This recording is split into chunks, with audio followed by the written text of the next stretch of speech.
Oh, he right out there. Yeah, just for a second. Just wait outside. What's up? Okay, let's start with this. Sara Safari caught on mic saying she's going to blackmail Sneako.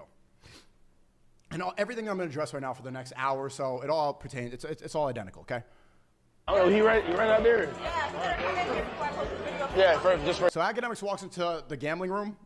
This is at Red Rock. Dana White was there. Rumble CEO was there. A lot of advertisers for Rumble there. A lot of important people are in this room.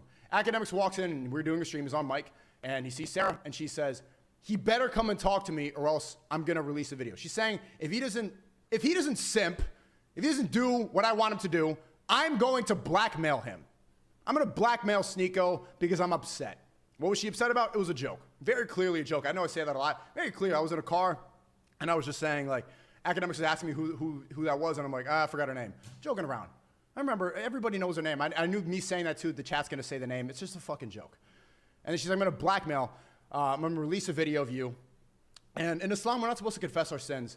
But when you live a life as public as I do, stuff like this happens. Do I promote gambling? No. Do I promote drinking? No. Do I promote anything haram? Absolutely not. You know what I talk about? I reiterate it every single day. They never talk about that.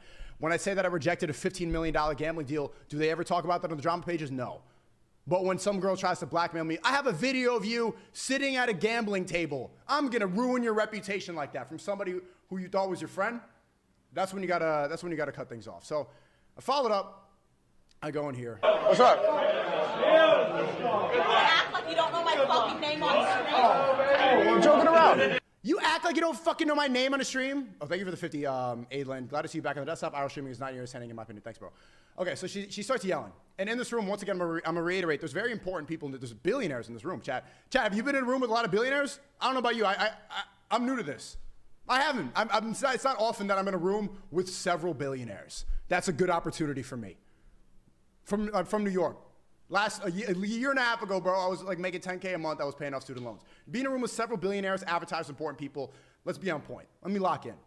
Some people call it leeching, it's networking, whatever. Let me make a good impression on these people. Then I have some loud, muscular girl yelling at me in front of all of them, emasculating me and trying to embarrass me. After all the shit like that I cut out, all of this shit, you're gonna act like you don't know my name. After all the shit, you're gonna, after all what? Like we were in a fucking domestic abuse relationship? Like I was beating you and we had to give food stamps to our kids? What do you mean after all that? Why are you talking like we had a 10-year marriage with ups and downs and roller coasters and miscarriages? We didn't. I barely know you. Known you for like a couple weeks. 90% of the time we spent was on stream. After everything we did, what the fuck? Went to Disney World? We ate some snacks at a park? After what shit? You read comments? This is how women will treat you. If you give them minutes, you're gonna take a mile. We're joking. Okay. All right. Academics is in there, so like publicly embarrassing. Okay. And so in this opportunity right now, I can listen. Academics are like, oh, you should go hash it out with her. Chat's like, oh, go and talk back to her. Some of the retarded red pill nerds, because a lot of you are actually retarded, like, you're not very alpha male, yell at her. Yelling at a woman is giving her exactly what she wants, because when a woman yells at you, she's basically pleading for your attention. Please give me attention. And by engaging back at that same level, if she yells at you and you yell back, you're saying you are my equal. You deserve my energy level this high. You don't. You're yelling at me and embarrassing me over nothing in public in front of important people. I'm leaving. I'm not engaging. That's the only thing you can do is be apathetic to that. You can never allow a fight like that. People are saying, that's not very alpha, you should yell at a girl. Yelling at women is admitting that you're in the same point. But if I listen to the chat right now, and I listen to Academics... She's mad because I was joking to the car. I would have engaged there.